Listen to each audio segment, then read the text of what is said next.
56 inch के साला सीना बोल का 0 इंच का सीना हो गया है। खाली मंदिर मस्जिद, खाली हिंदू मुस्लिम, और इनके पास कोई चैप्टर ही नहीं है। 8वीं पास डिप्टी सीएम बन रहा है, 11वीं पास सीएम बन रहा है, तो जब वो खुद ही पढ़ा लिखा नहीं तो क्या राज चलाएगा। एरिया का नाम बदल दो, एरिया का नाम बदल दो। एरिया का नाम बदलने से पब्लिक खुश रहेगा क्या? पब्लिक को क्या चाहिए? रोजगार चाहिए, नौकरी चाहिए। वो पत्थर की मूर्त है, उसमें अगर प्राण प्रतिष्ठा करेंगे तो वो बोलने वाली है क्या? ये भगवा ड्रेस पहन के हिंदू मुस्लिम का ड्रेस नहीं चलने वाला है। राहुल गांधी अच्छा है तो राहुल गांधी को देगा कोई भी वोट। एक साइड करो ना, सबको जोड़ने की जरूरत क्या है? जिनके घर में खाने को बांधे हैं वो झंडा लेके चलेंगे, जय श्री राम बोलने का। अबे क्या तेरा राइट बनता है? पहले क्या भगवान नहीं थे क्या? पहले वो मंदिर नहीं था क्या? राम मंदिर का मुद्दा उठा करके आखिरी पैसा चला है ताकि जितने हिंदू है एक तरफा वोट मारे, मोदी बम्पर वोट से आएगा। क्या लगता है आपके हिसाब से कौन सी गवर्नमेंट बेस्ट है? बीजेपी। बीजेपी की सरकार रहेगी तो अच्छा रहेगा ना, वही जितना वादा किया उतना निभाया ना। कांग्रेस सब किया, रोड इलेक्ट्रॉनिक सामान सब वही लाग दिया। बीजेपी वाले कुछ नहीं किया, खाली लूटम लाट मचाए। लेकिन लोगों का तो कहना है कि बीजेपी ने बहुत लोग तरक्की चूतिया लाया है तो है, क्या सब चूतिया है क्या? कर्जे से मुक्त किया है। हिंदुस्तान में चूतिया लोग चाय वाले को बना दिए देश के प्रधानमंत्री। देखो बाथरूम के लिए कितना तकलीफ था, रोड के किनारे लेडीज लोग बैठती थे। अभी तो नहीं है, पहले हाँ अभी घर घर बाथरूम बना के दिया। ये सब नहीं दिख रहा है, क्या चाहिए? और इज्जत अपनी सही सलामत है, ये सबसे बढ़िया है ना। सन 1947 में जब देश आज़ाद हुआ उस समय क्या था हिंदुस्तान के पास, और आज क्या नहीं है? ये सब 10 साल में बना है क्या भाई? 70 साल में बहुत कुछ बना है। हॉस्पिटल बड़े बड़े बने, हाँ, रोजगार मुहैया हुआ, क्या था इनके पास? लेकिन ऐसा है कि कह रहे कि पहले भारत एक टाइम पे बहुत कर्जे में था, आज तो 10 गुना 50 100 गुना कर्जे में ये ऐसा कटोरा लेकर भीख मंगवा रहा है। लेकिन बाहर की कंट्री से मतलब बीजेपी बाहर कंट्री का अपने कंट्री को नहीं सुधार पा रहा है तो बाहर का बहुत दूर की बात है। रोजगार देने का वादा करके आज यूक्रेन भेज रहा है और बाहर देश भेज रहा है नौकरी करने के लिए, अपने देश में नौकरी दे नहीं पा रहा है। बहुत सी नौकरी अपनी देश में भी देखा जाए तो ऐसा मुझे मजदूर लगता आज है। 10,000 मजदूर यूपी के अंदर से भेज रहे हैं वहाँ, क्या कहते हैं, अपना बाहर देश। हाँ, अपने देश में नौकरी देना चाहिए तो बाहर भेज रहे हैं वहाँ मरने के लिए। लेकिन आपकी कैसी नौकरी की डिमांड कैसी है? मतलब अरे मजदूरी की डिमांड है, सरकारी नौकरी की डिमांड है। इतना वादा करके एक साल में 1 करोड़ नौकरी देंगे, 1 करोड़ नौकरी दे पाएंगे आज 9 साल में? पढ़े लिखे लड़के लोग हैं तभी नौकरी नहीं मिल रही, 12वीं पास हो गए तभी घर पे नौकरी कर रहे, भाजू जी बेच रहे हो, क्या करें? 12वीं पास में आपको कैसी नौकरी चाहिए? अरे कोई भी जॉब मिलनी तो चाहिए, जॉब। हाँ, लेकिन हमारे पास फिर भी मेरा एक मानना है कि 12वीं आजकल के देखा जाए तो ग्रेजुएशन को भी उतनी वैल्यू नहीं है। मतलब एक प्रोफेशन में जाने के लिए अच्छी डिग्री आपको चाहिए, अच्छे लेवल पे जाने के लिए। डिग्री तो हासिल तो कर रहे सर, जो पढ़ाई बोल रहे, आर्मी की पढ़ाई बोल रहे, आर्मी की पढ़ाई कर रहे, कोई ले ही नहीं रहा हम लोग को। तो कोई तो वजह होगी ना रिजेक्शन की। 4 साल का भी कर दिया आर्मी में जाने वाले बच्चे पढ़ लिख के, वो आज आर्मी ज्वाइन नहीं कर रहे हैं क्योंकि 4 साल का कर दिए। 4 साल में वो बेरोजगार हो जाएंगे। 150 करोड़ का आबादी में ये पास 4 लाख का वैकेंसी नहीं है। 4 लाख का वैकेंसी नहीं है, 150 करोड़ की आबादी है। ऊपर से लीक हो जाता है, कहीं पेपर लीक तो कहीं वैकेंसी रद्द कर दी जाती है। लाखों बच्चों का एग्जाम होता है, दूर दूर से पैसा लगा के एग्जाम देने जाते हैं, पता लगता है पेपर लीक हो गया है। तो आपके हिसाब से क्या कांग्रेस मतलब अच्छी पार्टी है देश के लिए, देश के हित के लिए? जो देश के हित में अच्छा करेगा वो अच्छी पार्टी है, चाहे कांग्रेस हो या बीजेपी। ऐसा है, देश के लिए हर नागरिक के लोग ध्यान देता है ना, वो अच्छी है पार्टी। वो कांग्रेस हो, भारतीय पार्टी हो, आम आदमी पार्टी हो, कोई पार्टी हो। आपका क्या कहना है इन सब पे? इतना विरोध हो रहा है बीजेपी का और आप बीजेपी को। अरे वो खुद बीजेपी वाले हैं, तू कैसे विरोध करेंगे? ये लोग क्या है ना, पहले से लूटते आए हैं, लूटने के लिए मिल नहीं रहा इसलिए उसका विरोध कर रहे हैं। खाली मंदिर मस्जिद, खाली हिंदू मुस्लिम, और इनके पास कोई चैप्टर ही नहीं है। अबे देश में कहाँ रोजी चाहिए, कहाँ फैक्ट्री चाहिए, कहाँ पावर नहीं है, कहाँ पानी नहीं है, कहाँ नौकरी नहीं है, किसकी कहाँ तबाही मची है, कुछ नहीं। खाली मंदिर चाहिए, खाली मस्जिद चाहिए। देवेंद्र फडणवीस आज कितने 5 साल से सीएम है ना, आज तक विदर्भ में अपने गांव में पानी नहीं ले पाया। वो महाराष्ट्र का विकास क्या करेगा? आज तक जितने भी पीएम मिले ना देश के लिए, सब में कलंकित और बैड लक बोले तो बीजेपी का पंत प्रधान है। बीजेपी का प्रधान जो मिला ना, बैड लक है। 11 पंत प्रधान हुए अभी तक, सब अच्छे थे, लेकिन बीजेपी इतना है, आज कितने नौजवानों को नौकरी नहीं है कहीं, और हर खाते में भ्रष्टाचार चलता है। बैंक में लोन जाना है तो भ्रष्टाचार है, जो देश का न्यायालय है वहाँ तक भ्रष्टाचार है। वहाँ का भी वो जज हो या वकील हो, रिश्वत लिए हुआ फैसला नहीं देता है। बीजेपी सरकार में बहुत ज्यादा भ्रष्टाचार चल रहा है। कांग्रेस सरकार आएंगी हैं वो सब भाजपा वाले हैं, जितने गुंडे हैं, क्रिमिनल हैं, रेपिस्ट हैं, ये प्रॉपर्टी हड़पना है, कंपनी हड़पना है, ये सब भाजपा वाले हैं। इसमें कोई पढ़ा लिखा लीडर है ही नहीं है, खाली लूटो खाओ। लेकिन पाकिस्तान के लोगों को अगर आप देखोगे तो उनका मानना है कि नरेंद्र मोदी जैसा कोई लीडर नहीं है। अरे भाई, जब एक सांड होता है, सांड जो बैल होता है, बैल वो किधर भी जाता सिंग मारता है, तो वैसा है ये मोदी, किधर भी जाएगा सिंग मारेगा, उखड़ता कुछ नहीं है। 56 इंच के साला सीना बोलेगा कि 0 इंच का सीना हो गया है, ऐसा ही उसका है फार्मूला। सुबह से शाम तो खाली बंदा झूठ ही बोलता है, एक बात भी सच नहीं बोलता है।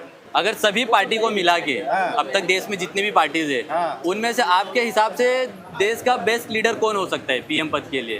देश का बेस्ट लीडर ओवैसी है। ओवैसी? हाँ। अच्छा, आप बोलिए। अरे बेस्ट लीडर कैसा है अभी फिलहाल जो है ना, आजम खान है, ओवैसी है, ये बेस्ट लीडर है। क्या क्या कोई खाए? ये हक वाली बात करते हैं और जो संविधान में लिखा उसमें वो बात करते हैं, हर इंसान का दुख दर्द समझते हैं। ये बिना औरत वाले आदमी ये क्या लोगों को दुख दर्द समझेंगे? ये योगी बाबा ये भी डरुआ है, इसका औरतों मोदी से भी क्या लेना डरुआ देना है, है? और ये क्या बोलते हैं सोनिया गांधी, वो कहाँ से फोन क्लब की थी, कहाँ की थी, आई और राजीव गांधी के साथ हाथ मिलाई, शादी ब्याह कर। देश का प्रधानमंत्री होना चाहिए ना, वो पढ़ा लिखा ग्रेजुएट होना चाहिए। हाँ, ये आपने बहुत मुद्दे की बात की, ताकि देश को कैसे चलाना है हाँ उसको समझ में आएगा। और बगैर पढ़े लिखों को अगर बना देंगे आप प्रधानमंत्री या मुख्यमंत्री या राज्यपाल या कुछ भी बना देंगे तो भाई उसको जो समझ में आएगा वही करेगा। हाँ, मतलब देखा जाए तो बिहार की ज्यादातर बिहार की राजनीति में तो ऐसा ही है कि बहुत से बगैर पढ़े लिखे मुख्यमंत्री बन जाते हैं, उनको क्या करना है समझ में आता नहीं है। एमपी का कैंडिडेट हो चाहे एमएलए का कैंडिडेट हो, कम से कम उसकी डिग्री स्नातक होना चाहिए। 8वीं पास डिप्टी सीएम बन रहा है, 11वीं पास सीएम बन रहा है, तो जब वो खुद ही पढ़ा लिखा नहीं तो क्या राज चलाएगा? हाँ, ये बात तो क्या है। राज चलाएगा और क्या बोलेगा? अभी इस साल जो 2024 में इलेक्शन डिक्लेयर होने वाला है, उसमें इलेक्शन कमीशन को चाहिए कि भाई जो कैंडिडेट स्नातक है उसको ही टिकट पार्टी देना चाहिए। अभी डिफेंस मिनिस्टर बना दोगे, वो 12वीं पास रहेगा, उसको क्या समझ में आएगा कि डिफेंस के बारे में क्या जानकारी उसको है? वो दूसरे की शिक्षा मदद मंत्री लेगा। शिक्षा मंत्री आप बना दोगे बगैर पढ़े लिखे को, नचनिया लोगों को, तो शिक्षा के बारे में क्या जानकारी देंगे? अभी बीच में स्मृति ईरानी को बनाए थे। एक्चुअली क्या है, बीजेपी में भी सबसे सक्सेस मतलब लीडर राजनाथ सिंह है, उसको पीएम पद का कैंडिडेट बनाना चाहिए। लेकिन देखिए, लोग आपस में दबाव के नाते के अंदर उनको जो भी PM पढ़े कैंडिडेट लिखे बनाया। लोग हैं वो सब साइड कर दिए गए हैं। जो अनपढ़ लोग हैं वो गृह मंत्री, प्रधानमंत्री और शिक्षा मंत्री यही सब बने हैं, क्योंकि पढ़े लिखों को सब आज साइड कर अमित दिया शाह गया। देश के गृह मंत्री हैं। प्रधानमंत्री के बाद गृह मंत्री सबसे अहम पद होता है। देश के बारे में पूरा जानकारी गृह मंत्रालय में रहती है।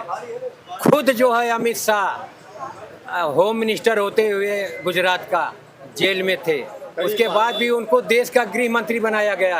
राजनाथ सिंह को दरकिनार कर दिया गया। आप कुछ कह रहे थे? तो तड़ीपार लोग को ही गृह मंत्री बनाएगा, चाय वाला पोरवा को ही प्रधानमंत्री बनाएगा। पढ़ा लिखा थोड़ी ना वो अच्छा पद देगा कि वो देश चला पावे। जितने तड़ीपार गुंडा मवाली हैं, अजीत पवार हुआ, इधर क्या बोलते वो रिक्शे वाला सिंधे है, वो उससे बड़ा गुंडा, अजीत पवार गुंडा, पवार ये क्या नाम है, अरे शरद पवार, ये सबसे बड़ा गुंडा। ये लोग देश के बड़े बड़े गुंडे हैं, यही देश चला रहे हैं। यहाँ पढ़े लिखे कोई वैल्यू नहीं है। आपके हिसाब से ये सही है? बोलिए उसको, बोलिए ना ढोंगी बाबा। आगे आ जाइए आप भी। हाँ, वो ढोंगी बाबा, वो भगवा वस्त्र पहन कर हिंदुओं को ढोंग करके एक अपना इतिहास रचना चाहता है। ये एरिया का नाम बदल दो, वो एरिया का नाम बदल दो। एरिया का नाम बदलने से पब्लिक खुश रहेगा क्या? पब्लिक को क्या चाहिए? रोजगार चाहिए, नौकरी चाहिए, कंपनी चाहिए।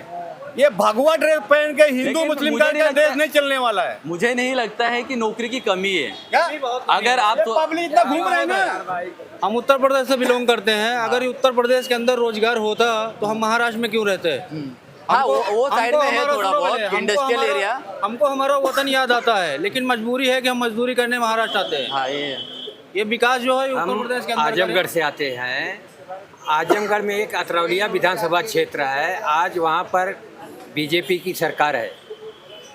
और रोड की हालत इतनी ख़राब है जितनी कि आज के 75 साल पहले अंग्रेज़ के ज़माने में भी नहीं रही होगी। हीरा भाईंदर का जो मसला है ना, वहाँ भी जातिवाद किए यहाँ के बीजेपी गवर्नमेंट ने।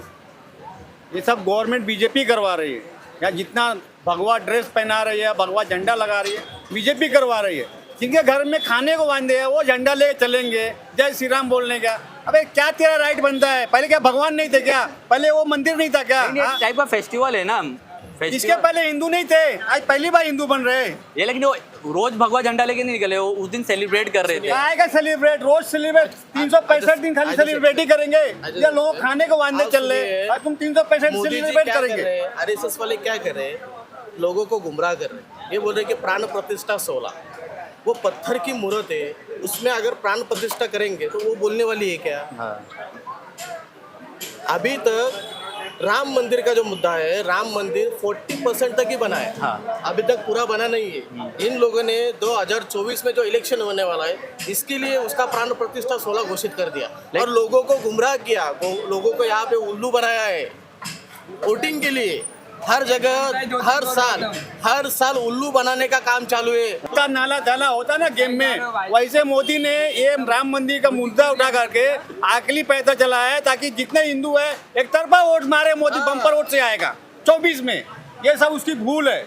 जनता जाग चुकी है, सब लोग समझदार हो गए हैं। वो मंदिर बनाने के लिए कितने लोग घर तोड़ रहा है, कितने लोग का मंदिर मस्जिद तोड़ रहा है। उसका एक राम का मंदिर अभी कंप्लीट तैयार नहीं हुआ, कितने लोग बेघर हो गए। उनके माँ लोग का बदुआ निकलेगा। ये साला कहाँ का रहेगा? मेट्रो आता है, मेट्रो के अंदर कितने आदमी कर्मचारी काम करते हैं? राइट, तो रोजगार बाहर खड़े रहने के लिए स्पेशल। अभी लोकल ट्रेन में क्या बाहर खड़े रहते हैं क्या सब? नहीं, अभी भिवंडी में भी मेट्रो आ गई, काम तो बहुत काम लोगों ही को मिलेगा, रोजगार मिलेगा। गवर्नमेंट में मिलेगा, प्राइवेट मिलेगा, काम से काम रहना चाहिए। हाँ, मिलेगा। आप बोलिए, क्या बोल क्या सकते हैं? सवाल है आपके लिए बीजेपी कैसी गवर्नमेंट है? तो बीजेपी सरकार का जो भी काम है देश हित में अच्छा ही हुआ है। आज तक जो भी कार्य उन्होंने किया है, अभी डेवलपमेंट का देखो, आज इंफ्रास्ट्रक्चर आस्था है जो हिंदू में अलग रहती है कि ये लोग जैसे मुस्लिम है उसको अलग आस्था रहती, सबकी अलग अलग आस्था है। आपको जो माने वो करो। अब ये नहीं बोल सकते ये ऐसा है, प्रतिष्ठा नहीं होती है। एक जनरल बात बता, नहीं ओके, वो मैं जनरल एक बता रहा हूँ, वो सबकी अलग अलग आस्था रहती धर्म की। वो जो कि हिंदू का वोट नहीं आएगा, जन्म लिए रहेगा जो भी धर्म में, वो आपको जो सिखाएगा वही सीखोगे ना।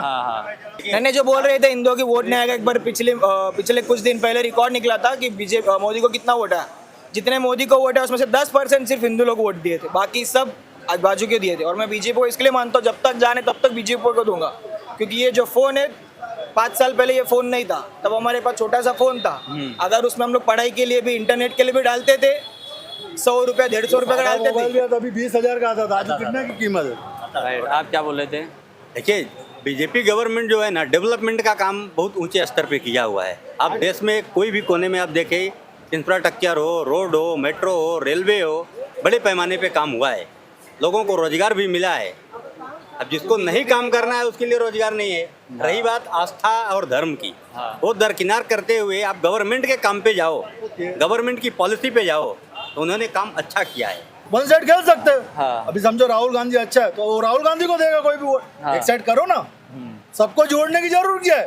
थोड़ी बीजेपी सबको जोड़ के बैठी है। वो अपना जो अलायंस है, जो कंट्री जो स्टेट में, वो सबको एक एक तो लेने वाले किसको भी। राहुल गांधी काबिल नेता नहीं है कांग्रेस में। इसके पहले उसके पिताजी थे, काबिल नेता थे, देश के प्रधानमंत्री थे। सबसे ज़्यादा सीट उन्होंने लाया, आज तक उनका रिकॉर्ड किसी ने तोड़ा नहीं है। अगर वो काबिल होता तो भारत जोड़ो न्याय यात्रा की ज़रूरत क्या है? इतने पैसे खर्चे होते हैं, फोर्स लगती है, सब कहाँ से आता? हमारे ऊपर खाली कर्जे लाद रहे हैं। इसलिए वो काबिल नेता है नहीं, वो तो प्राइम मिनिस्टर बनना ही नहीं चाहिए। तो उनकी यात्रा आपको क्या लगती है, सफल होगी कि नहीं होगी? उनकी यात्रा फ्लॉप है। सही बोल रहे हैं, उनकी यात्रा फ्लॉप है। वो नया चावल है, उसको पॉलिटिक्स क्या है मालूम नहीं, समझे? वो खड़गे है ना, 58 साल के हो गए, अभी भी नया चावल बोलते। साला 58 साल के आदमी को नया चावल, जो 18 साल वाले को क्या बोलेंगे? शादी नहीं किया यार ऐसा थोड़ी रहता है। शादी नहीं किया जरूर रहेगा, शादी नहीं किया तो उसको ज्ञान नहीं रहेगा। चावल ले ही है ना, है कि नहीं? यूनिवर्सिटी में पढ़ा। मेरा बोलना ये है बीजेपी और कांग्रेस दोनों को बाइकाट करने का, नया पार्टी लाने का और एक संविधान में एक ही बार इलेक्शन करने का, बार बार नहीं करने का। तो 2024 में फिर बीजेपी की लाएगा। फुल बहुमत से बीजेपी को लाएंगे हम। पूरे के पूरे 400 सीट है क्या, ज्यादा है और भी लाएंगे।